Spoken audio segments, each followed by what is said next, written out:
로마서 이 8장의 말씀 마지막을 읽다 보면 소리 내서 읽으면 숨차요. 혹시 어떠셨어요? 숨 좀 차셨어요? 예. 로마서 뒷부분을 읽다 보면 좀 숨차면서 이렇게 읽게 되어지는 그 느낌이 있습니다. 오늘 이제 그 로마서 말씀을 좀 나누고 싶었던 이유는 뭐냐면 주일날 목사님이 이 믿음에 대한 얘기를 하셨거든요. 믿음에 대해서. 그리고 믿음이라는 것은 결국은 이 설교의 제목처럼 일어나게 하는 힘이 된다라는 얘기를 했습니다. 믿음이라는 것은 일어날 수 있는 힘이 된다. 그리고 이제 이 믿음에 대해서 한번 생각을 하면서 브라보 시니어 안에 있는 성도님들이 이 믿음에 대해서 내가 먼저 믿는 믿음에 대해서 잘 점검을 좀 하면 좋겠고, 그리고 결국은 이 믿음에 대해서 내가 믿음의 기도로 확장을 시키고, 이 믿음의 기도를 가지고 이 기도가 나를 살리는 기도뿐만 아니라 5월달이 가정의 달이잖아요. 그래서 우리 가정을 살릴 수 있는 믿음의 기도로서 여기 있는 성도님들이 그 기도를 하시면 좋겠다라는 마음이 들어서 오늘 로마서 8장의 말씀을 가지고 이 뒷부분이 결국은 믿음의 기도가 되어지고, 하나님의 사랑이 내 안에서 이렇게 풍성하다면 내 믿음을 담는 이 그릇도, 이 신앙의 그릇도 더 이렇게 좀 넓혀서 여러분들이 같이 기도하면 좋겠다라는 이 바람이 있었습니다. 주일날 말씀 잠깐만 짚고 넘어가면 이렇습니다. 믿음이라는 것은 일어나게 하는 힘이다. 마가복음 5장의 내용을 가지고 이제 우리가 말씀을 들었고요. 두 가지의 이제 믿음의 접근이 있었죠. 첫 번째로는 12해를 혈루증으로 알아온 한 여자, 그리고 두 번째로는 회당장 야이로의 어린 딸, 이 두 그룹을 살펴봤습니다. 그리고 샌드위치 구조다라고 했잖아요. 근데 이제 그 성경이 참 보면 재밌는 게요, 여기에 있는 혈루증을 알아온 여자도 몇 년 동안 이 혈루증을 알았죠? 12년 동안. 그 다음에 이제 회당장 야이로의 딸도 몇 살이죠? 예, 그쵸. 이 12가 갖는 숫자가 성경에서는 완전수다라고 얘기를 합니다. 12지파를 얘기하고 있고 12제자를 얘기하고 있고, 마가복음에서 지금 이 샌드위치 이 정확한 구조 속에서 또 등장하고 있는 이 병을 알아온 시간들, 그리고 이 아이의 이 나이 10이라는 것은 결국 하나님께서 완전하게 회복시키고 있다라는 것을 이 성경에서 말해주고 있는 거죠. 먼저는 여기서 12의 이 혈루증을 알아온 이 여인에 대한 이 고백을 볼 수 있죠. 이 여인이 어떤 여인입니까? 말 그대로 처량하죠. 이 5장 25절에서는 말 그대로 12회를 혈루증으로 알아온 여자가 있었다. 그런 다음에 이 여인에 대한 상황을 말하는데, 많은 의사에게 많은 괴로움을 받았고 가진 것도 다 허비다였으되 아무 효험이 없다. 그러니까 이 병을 좀 고치고 싶어서 이 병원도 가보고 저 병원도 가보고 세브란스도 가보고 삼성병원도 가보고 어디 의료원도 가보고 이 분당서울대병원도 가보고, 또 이름도 알려지지 않았지만 지방에 누가 병을 잘 고친다 그래가지고 또 거기도 가보고. 저도 한때 그 어머니가 어느 목사님이 치료를 한대요. 예, 침을 놓는데요. 거기를 어머니가 저를 데리고 가신 적이 있어요. 가는데 정말 여기를 가야 되나 라는 싶을 정도로 가서 골목을 들어가서 어느 빌라에 2층에 갔더니 제가 느끼기엔 불법 시술소예요. 근데 거기서 이제 어쨌든 어머니가 치료를 받고, 근데 안 나았어요. 예. 근데 지금 이 혈류증을 앓고 있는 한 여인의 모습들을 보면 정말 이 의사 저 의사 다 찾아가 봐서, 그리고 그 시간만 허비한 것이 아니라 자기가 가지고 있는 이 돈이 있다면 그 물질 또한 다 허비한 상태인데 아무 효험이 없었다. 그러는 중에 예수님께서 오신다는 얘기를 듣고 그 길을 뚫고 예수님이 옷자락을 만지는 장면이거든요. 우리가 알다시피 이 혈루증이라는 것에 대한 이걸 이해를 보더라도 이건 부정한 것이다. 그렇기 때문에 공공장소에 이 여인이 오면 안 되는 거죠. 그리고 또 여인이 남성의 이 몸에 손을 댄다? 그것도 당시의 사회 속에서는 절대 있어서는 안 되는 일입니다. 그러나 지금 이 여인의 갈급한 심령 가운데 예수님이 옷자락에 이렇게 손을 대는 것, 그거에 대해서 주일날 이 믿음을 어떻게 정리하고 있으냐면 도전하는 믿음이다. 행동하는 믿음이다. 우리가 이제 그런 얘기를 하죠. 가만히 있으면 아무 일도 일어나지 않는다고 얘기합니다. 가만히 있으면. 저는 브라보 시니어 이 성도님들 안에서도 이걸 정말 마음에 새기시면 좋을 것 같아요. 몸이 때로는 이렇게 쇠해지기도 하고 마음이 약해지기도 하고 이런저런 일들이 있을 때에 가만히 이렇게 있게 되어지는 상황이 있을 수 있는데 가만히 있으면 신앙에 있어서 진보는 전혀 없습니다. 도전하는 믿음, 행동하는 믿음도 분명히 우리 가운데 필요하다라는 생각이 들어요. 그리고 이거를 말할 때 이제 하토마이라는 단어도 잘 새기시면 좋을 것 같습니다. 그리고 이제 두 번째로 했던 믿음이 끝까지 붙드는 인내, 끝까지 붙드는 믿음. 여기 이제 회당장 야이로의 딸이 나오는데요. 회당장은 당시에 존경받는 지도자입니다. 당시 이제 그 장로들이 이렇게 모여서 사람을 선출해요. 회당장을. 그러니까 그 중에서도 정말 존경받는 사람을 세우는 거고 회당장의 보통의 임기는 1년입니다. 그러나 연장을 할 수 있어요. 연장을 할 수 있다는 거는 그 자리에서 정말 인정받는 사람을 세우고 그 사람이 잘하면 또 갈 수 있는 거거든요. 그렇게 회당장을 세웠는데 유대인의 이 종교 지도자들에게 인정받는 회당장이기 때문에 이 회당장이 예수님에게 찾아가서 이렇게 구한다? 있을 수 있는 일일까요? 그러지 않습니다. 회당장이 예수님을 찾는 것 자체도 있을 수 없는 일입니다. 그러나 그렇게 예수님을 찾고 구하면서 자기의 딸을 좀 살려달라라고 말하고 있는 거죠. 성경의 표현에서는 안수해달라라는 얘기를 쓰고 있습니다. 근데 그러는 상관 안에 여기에서 혈중 앓은 여인이 이제 그 사이에 삐짓고 들어온 거고 그 사이에 이 딸이 죽죠. 그렇지만 예수님께서 그 이야기를 다시 들으시고 두려워하지 말라. 딸은 지금 죽은 게 아니라 자는 거다. 그러면서 믿음에 대한 이야기를 다시 하고 있습니다. 여기서 이제 우리가 더 나의 기도로 가져올 수 있는 부분들이 여기 써놨지만 샌드위치 기법 얘기하면서 누가가 말해주고 싶었던 것이 어떤 상황에서 포기하지 않고 인내하는 믿음이다. 한계를 짓죠. 우리가 한계를 짓습니다. 제가 통화하는 분 중에서 가장 이제 연령이 높으신 분이 이제 90세 이상 되시는 한 이제 할아버지 성도님이신데 그분이 저한테 했던 말이 저한테는 큰 위로가 돼요. 목사님하고 저는 평생 영적 친구입니다. 제가 목사님 위해서 평생토록 기도할게요. 죽도록 기도하겠습니다. 죽을 때까지 기도하겠습니다. 남은 여생이 얼마쯤은 모르지만 제가 죽을 때까지 목사님 위해 기도할 거예요. 예, 너무 좋아요. 그분이 저에게 했던 이 말씀이 그분이 뭐 몇 해를 살지는 모르겠어요. 죽는 고비를 3번 정도 넘기시긴 했습니다. 한 번은 지하철에서 이렇게 쓰러져가지고 다른 사람 손에 붙들려서 병원까지 갔었거든요. 그리고 나서 한 달 뒤에 전화 오셔가지고 목사님 저 살아났습니다. 이 얘기를 하세요. 지금도 성경 구절을 열심히 보시고 암송하세요. 가끔가다 전화를 오세요. 그분이 60대 이후부터 성경을 암송하기 시작했거든요. 이전에는 예수님을 몰랐다가 그 이후에 예수님을 알고 정말 열심히 살고 있는 분입니다. 전화 오셔가지고 성경 구절 중에서 한 몇 음절 정도를 얘기해 주세요. 이걸 분명히 외웠었는데 생각이 안 난다는 거예요. 이게 지금 성경 어디에 있는지 좀 알려달라고. 그러니까 그분한테 전화가 오면 긴장이 돼요. 긴장이 돼요. 이 말씀이 어디에 있을까 긴장이 됩니다. 그리고 정말 저도 이제 바로 좀 말씀드릴 수 있는 건 바로 말씀드리지만 그게 안 될 때는 제가 조금 이따 다시 전화 드릴게요 하고 이제 말씀을 드립니다. 근데 그분을 보면서 참 감사해요. 끊임없이 하나님의 말씀을 알아가려고 하는 건 그분이 지금도 걸으면서 이제 기도하시고 그런 다음에 다시 앉아서 또 기도하시거든요.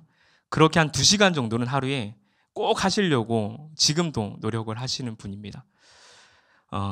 주일 설교 때 목사님 말씀하신 이 천국 환송 예배에 대한 말씀을 하셨잖아요.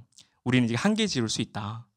그러니까 우리의 이 한계 지음이라는 것은 하나님의 속성, 영원성으로 여러분들이 가져가시면 좋을 것 같습니다. 나의 인생의 끝은 여기까지야 라는 이 고백들도 우리의 인간적인 고백으로 말할 때는 정말로 이 장래까지야 라고도 말할 수 있지만 우리에게 있어서 장래는 없습니다. 언어 유희로 말한다면 우리에겐 장래는 없고 장래만 있는 거죠. 정말 하나님의 영원한 나라만 우리에게 있다. 그리고 정말 천국 환송 예배를 경험하고 싶으면요, 저는 도전하고 싶어요. 제가 이제까지 간 장례 중에서 2번의 장례는 잊을 수 없거든요. 그 장례의 이 공통점이 뭐였냐면 정말 갔는데 장례식장이 아니라 결혼식장처럼 느낌이 나는 거예요. 가서 물어보니까 돌아가신 이제 고인 되신 분이 성경을 51독을 하셨대요. 성경이 안 보여가지고 본인이 직접 글씨를 크게 써가지고 그거를 보면서 아궁이에 불을 떼면서 성경을 보셨다라는 거예요. 아, 그러면 정말 천국 환송 예배로서 축제의 분위기로 이 시간들을 유가족이 보낼 수 있구나. 저에게 참 도전이 되었던 부분입니다. 저는 저희들도 정말 그런 어떤 나의 어떤 한계 지음이 아니라 정말 끝까지 붙드는 믿음 속에서 정말 하나님을 바라볼 수 있는 그 믿음의 고백이 있으면 좋겠어요. 제가 이제 이 주일의 말씀과 이제 브라보 시니어 또 성도님들 이렇게 생각하면서 5월이 가정의 달인데 이걸 어떻게 적용하면 참 좋을까라는 생각이 들면서 이 본문을 보는데 야, 하나님 대단하시다라는 생각이 들었습니다. 왜냐하면 가정의 달을 이렇게 맞이하게 될 때 한편으로는 참 감사해요. 교회도 이 가정의 달이라고 보통 표현을 하거든요. 왜냐하면 어린이 주일도 있고 어버이 주일도 있고 뭐 교회적으로야 또 스승의 주일도 있고 또 5월달은 부부의 날도 있습니다. 각방 쓰시는 분들은 5월달은 각방 쓰지 마세요. 생각보다 성도님들 많더라고요. 5월달은 부부의 날도 있습니다. 그래서 이 5월달은 우리가 이 정말 가정의 달로 보내는데 축복이 흘러가야 되는 거죠. 이 가정에. 그러면서 정말 함께 모이고 함께 식사도 하고 기뻐할 수 있는 날인데 또 가정의 달 생각해 보면 우울하신 분이 있어요. 예.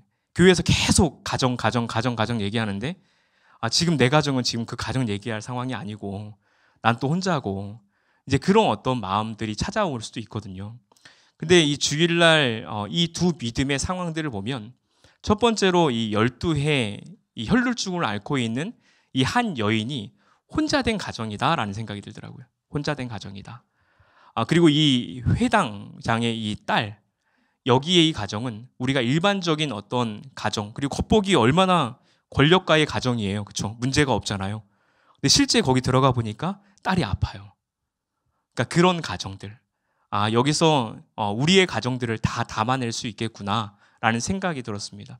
그래서 저는 지금 저희 이렇게 모여 있지만 각각의 정말 다른 가정의 모습들을 다 가지고 계실 거예요. 그리고 그 모습 그대로 또 기도를 담을 건데 가정의 모습이 다 다르다 할지라도 우리가 한 가지를 붙들고 기도할 수 있는 것이 무엇이냐면 나에게 이 제목 그대로 내가 믿음을 담는 신앙의 그릇과 크기를 좀 넓혔으면 좋겠다. 그 마음으로 여러분들이 기도하시면 좋겠다라는 생각이 듭니다. 그래서 먼저 살펴봐야 될 이 하나가 지금 뭐냐면 믿음이란 과연 뭐냐라는 얘기를 좀 드리고 싶은데요. 그 믿음이 우리를 힘있게 하기 때문이죠. 그래서 제가 한 가지 이제 오카노 목사님 설교 때 하신 이 영상이 있어서 제가 그대로 좀 문구를 옮겨놨거든요. 한번 보실래요? 이 힘이 필요해요라는 이 부분이 있었는데 세상을 살 수 있게 하는 힘이요. 제가 성대모사를 할 수 있으면 좋은데 여기까지 안 되고 벌떡 일어나게 하는 힘이요. 자존심을 살려주는 힘이요. 절대로 기죽지 않게 하는 힘이요. 비틀거릴 때마다 붙들어지는 강한 손이요. 어떤 형편이든지 자족하면서 감사할 수 있게 만드는 힘이요. 힘이 필요해요. 힘이 필요해. 세상을 살아가기 위해 힘이 필요해요. 내 안에 없는 힘이 필요해요. 밖으로부터 오는 힘이 필요해요. 이 힘이 필요하다. 어디서 이 힘을 얻을 수 있습니까? 여기 뒤에 굵은 글씨 같이 한번 읽어보겠습니다. 시작. 십자가를 향해 가까이 나아가 나를 사랑하사 나를 위하여 자기 몸을 버리신 하나님의 아들을 붙들고 그분의 그 놀라운 사랑을 내 마음에 다시 한번 체험할 때 힘이 생깁니다. 아멘. 거의 뭐 성경 말씀처럼 아멘으로 화답하게 되어지는데요. 우리에게 힘이 필요하다는 거죠. 힘이 필요하다. 제가 종종 이제 성도님들과 대화를 하다 보면 하나님에 대한 갈망한 마음들을 정말 많이 갖고 있는데 또 이 믿음이 흔들리는 분들이 또 많이 있습니다. 교회에 오랫동안 다녔음에도 불구하고 믿음이 이렇게 흔들리는 것을 보게 되어져요. 그리고 한 가지 좀 두렵게 느껴지는 것 중에 하나가 뭐 극단적으로 봤을 때는 내가 치매가 정말 들어서 나중에 정말 다 모른다고 하면 어떨까? 하나님도 모른다고 하면 어떨까? 저희가 지난번 예배 때 보여드렸던 그 할머님의 고백도 있었지만 그렇게라도 고백할 수 있으면 내 인생이 너무나 값진 인생인 것 같은데 나는 하나님 모른다고 하면 어떡하지? 라는 이 두려움들이 엄습해 올 때가 있는 거죠. 그러나 우리가 그 하나님의 손에 붙들려서 정말 믿음을 고백하고 있는다. 그리고 그 믿음을 하나하나 더 이렇게 강화해 간다고 할 때에 여기서 말하고 있는 십자가를 향해서 가까이 나아가. 십자가를 향해서 가까이 나아가. 저는 한번 그래도 돌아봤으면 좋겠어요. 한 주 동안 이렇게 내 삶 가운데 내가 무엇을 가장 가까이 했는가. 종종 목사님도 설교하시다가 내 손에 뭐가 붙들려 있냐 이제 그 말씀을 하시잖아요. 손에 뭐가 붙들려 있냐. 근데 손에 뭐가 좀 많이 붙들려 계셨어요. 예, 스마트폰. 예, 그 책 제목 중에 이런 제목이 있어요. 잘 봐놓고 딴소리. 이게 이제 미디어에 대한 얘기를 하고 있는 거거든요.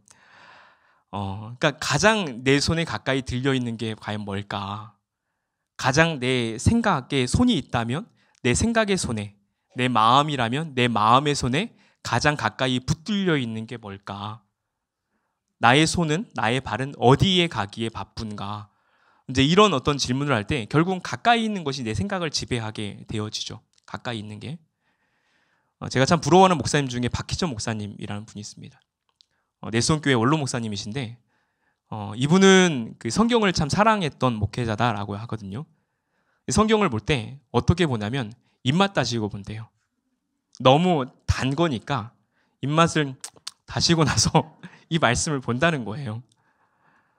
그 봄철에 이제 나물 뜯어가 드시는 분들 많이 있잖아요. 저도 이제 가끔 성도님들 얘기를 듣다 보면 그냥 그렇게 묻히면서 참기름이 거기에 들어간다라는 생각만 들어도 군침이 돌 때가 있어요. 근데 우리가 말씀을 정말 본다라고 할 때 정말 꿀송이와 같이 달다. 그리고 정말 이 하나님의 임재와 영광이 정말 귀하다라고 할 때에 정말 그것을 가까이 하려는 마음들이 내 안에서 있게 되어져야 하는 거죠. 그래서 여기서도 말하는 것처럼 십자가를 향해 가까이 나아가라는 먼저의 이 마음을 품고 그럼 이렇게 고백하는 거죠. 나를 사랑하사 나를 위하여 자기 몸을 버리신 하나님의 아들을 붙들고 그리고 그분의 그 놀라운 사랑을 내 마음에 다시 한번 체험할 때 그 신앙이라는 것은 결국은 이 아는 것이 체험적인 신앙으로 바뀌어져야 됩니다.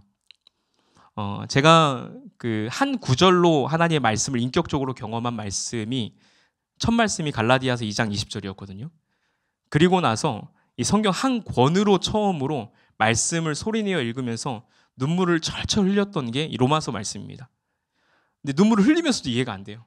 왜냐면 어려운 말씀이라고만 이해가 됐기 때문에. 근데 대학교 때 무릎을 꿇고 이 말씀을 제가 통으로 읽으면 한 57분 정도 되거든요. 근데 그 말씀을 읽어가는데 중반 넘어가면서 눈물이 철철철 흘러나는 거예요. 그러니까 그런 어떤 말씀 앞에 또 기도하면서 그 체험 앞에 우리의 신앙이 점점 더 강화되어지는 것들이 필요하다라는 생각이 듭니다. 그렇게 나아가면 정말 이 앞에서 말하고 있는 그것을 극복해낼 수 있는 힘이 우리 안에서 생겨나는 거죠. 그리고 그 힘을 가질 수 있는 그 근원이 우리는 총체적으로 말한다면 믿음이다라고 할 수 있죠. 믿음이다.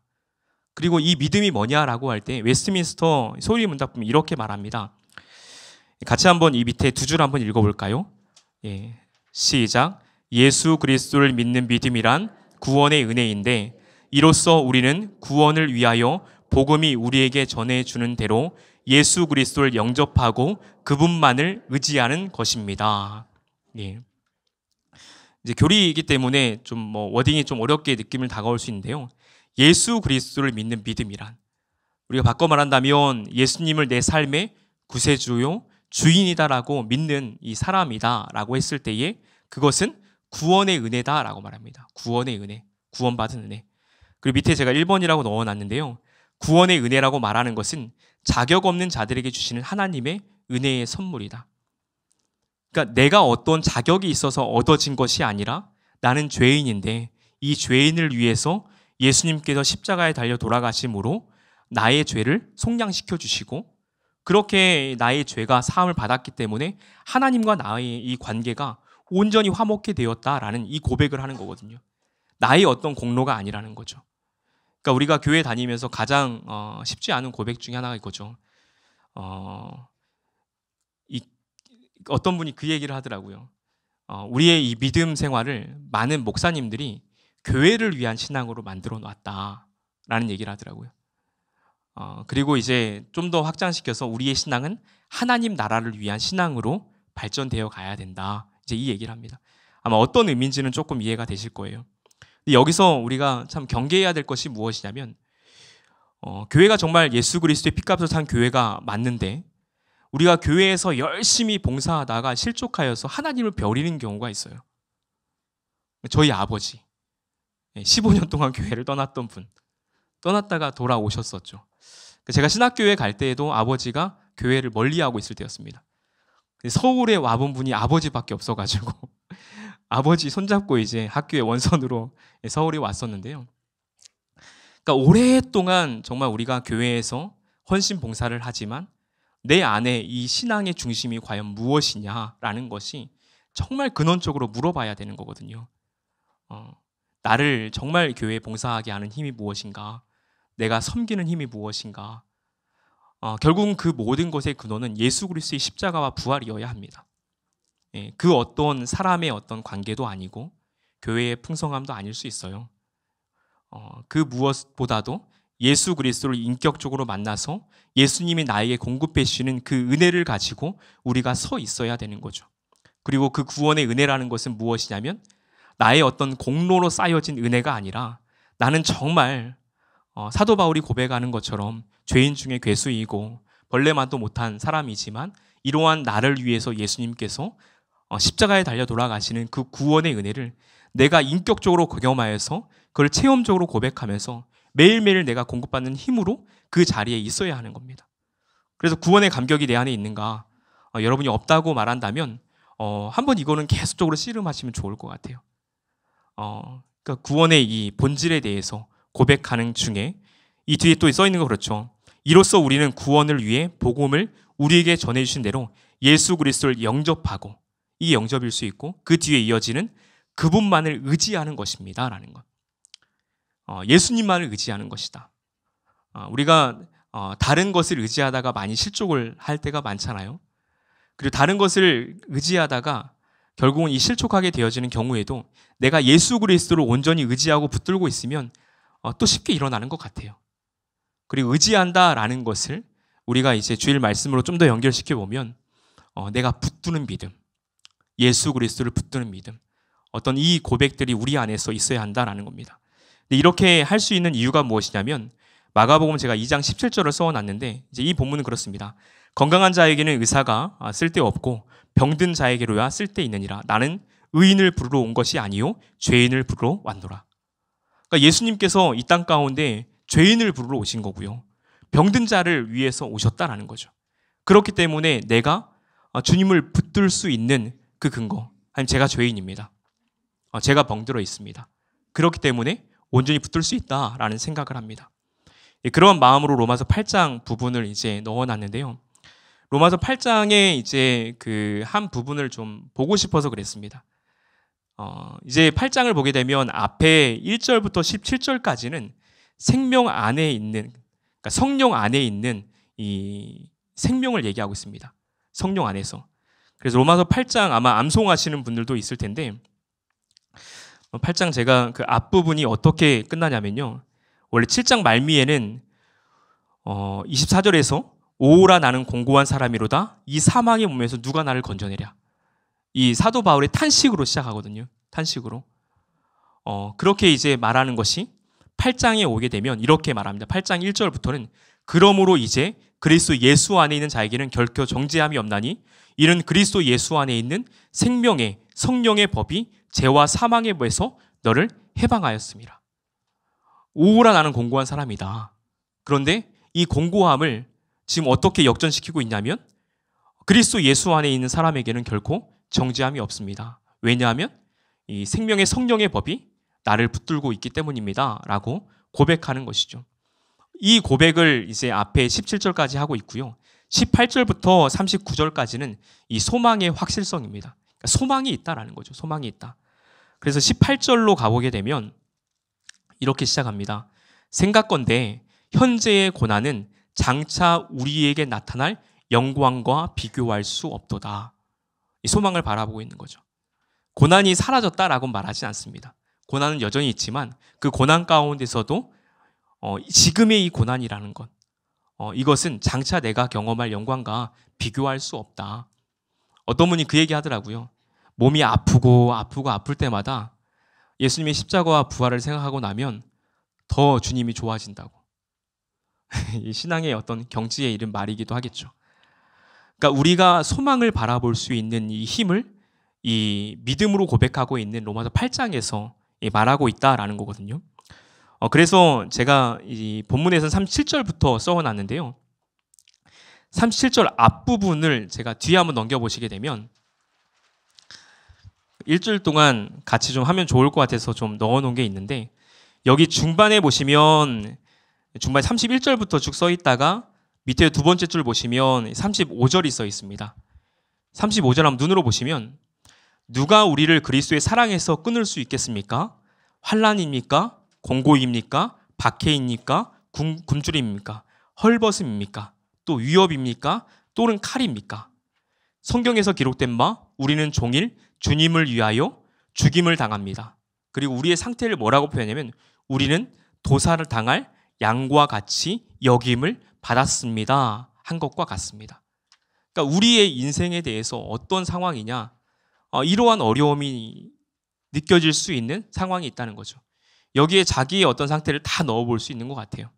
내가 겪을 수 있는 결핍들, 내가 겪을 수 있는 아픔들, 내가 겪을 수 있는 때로는 권태감들, 그 모든 것들을 다 넣어볼 수 있는데 거기에 대해서 뭘 우리가 고백하면 좋겠냐라고 했을 때에 여기 37절로 시작하는 것은 그러나입니다. 그러나.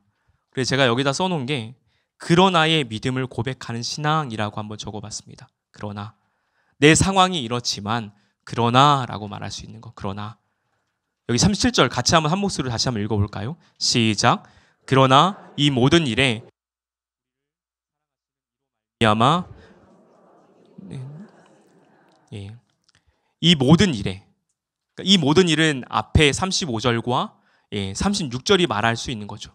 그리고 그걸 한마디로 말하면 내가 도살당할 것처럼, 죽임을 당할 것처럼 내가 지금 힘든 인생을 살아가고 있는데 이런 일들 속에서 우리를 사랑하시는 이로 말미암아, 그러니까 그분이 있기 때문에 내가 넉넉히 이길 수 있습니다라는 겁니다.